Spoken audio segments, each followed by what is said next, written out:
For this FRQ, we have a goofy looking piecewise function. For part A, we're looking for from -5 to 5, which is the only parts of the function we have. That's where it's defined. We want to find all values of x at which f has a relative maximum. So a relative maximum occurs when your function does this. So there's your relative maximum. So to the right, your function is increasing. So a positive derivative. And to the left, it's decreasing. So we're looking for where f prime goes from positive to negative. Meaning, since this is the graph of f prime, we're looking for when f prime crosses the x-axis and is positive above the x-axis on the left and below the x-axis on the right. So this occurs at -3. And where else? 4. So we're looking for where it crosses, and it crosses also here, but that goes from negative to positive. So f has relative minima at x equals -3 and x equals 4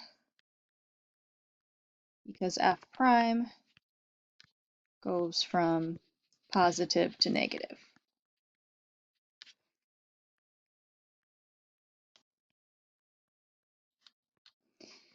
For part B, we're looking for points of inflection.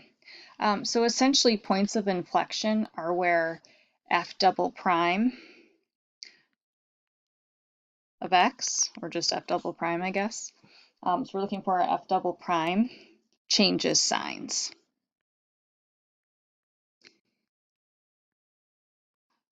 And sometimes that means that f double prime is 0, and sometimes it means that it's undefined. But essentially we're looking for where f double prime changes signs, or where f prime goes from increasing to decreasing, or decreasing to increasing. Because keep in mind, when f is increasing, the first derivative is positive. When f is decreasing, the first derivative is negative.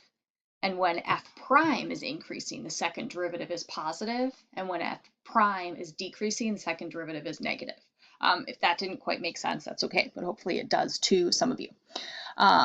Okay, so we're looking for where f prime goes from increasing to decreasing or decreasing to increasing. So we're looking at, slopes that are 0 or undefined. So going left to right, I see one at -4, okay, increasing to decreasing, slope of 0. I see one at -1, decreasing to increasing, slope of 0. And I see one at 2. This is undefined, right? You can't take the derivative at a corner.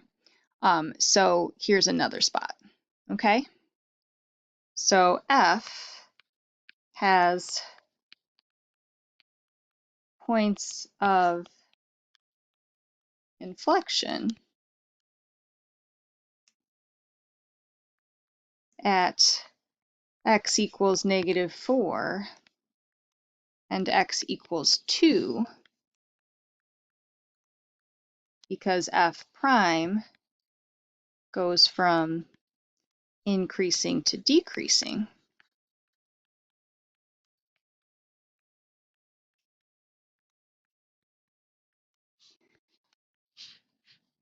And also at x equals -1. It's the weirdest G ever, sorry. Because f prime goes from decreasing to increasing. Keep in mind there are other ways to phrase most answers to FRQs, and if you're ever wondering if your potential answer works, you can ask me, email me, come ask me at office hours, ask me in class, etc. But again, there's almost always multiple ways, but not every way you explain is sufficient. So next, for part C, we're looking for all intervals on which the graph of f is concave up and also has positive slope. So concave up means that f double prime is greater than 0. F double prime is greater than 0 when F prime is increasing. So I really don't need a comma. I should have a slash because these are both equivalent reasonings for concave up. What else do we want to know? Positive slope. So F has positive slope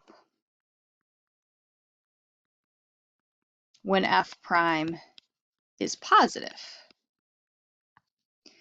So we have the graph of F prime.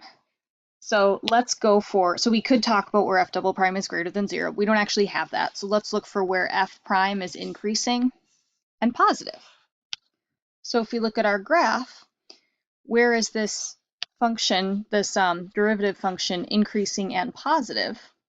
Well, it's increasing and positive -5 to 4, then it starts decreasing. And again, positive is just above the x-axis. And it's increasing and positive from 1 to 2. So positive slope and above the x-axis. So then our answer is that F is concave up and has positive slope, because that's what we were asked to look for, on the intervals -5 to 4 union 1 to 2, because F prime is positive and increasing. So we skipped D because, well, it's not. So sometimes the thing with FRQs is a lot of the times the AP test FRQs involve a bunch of different units. So this one, A through C, are really the most / only relevant ones for right now.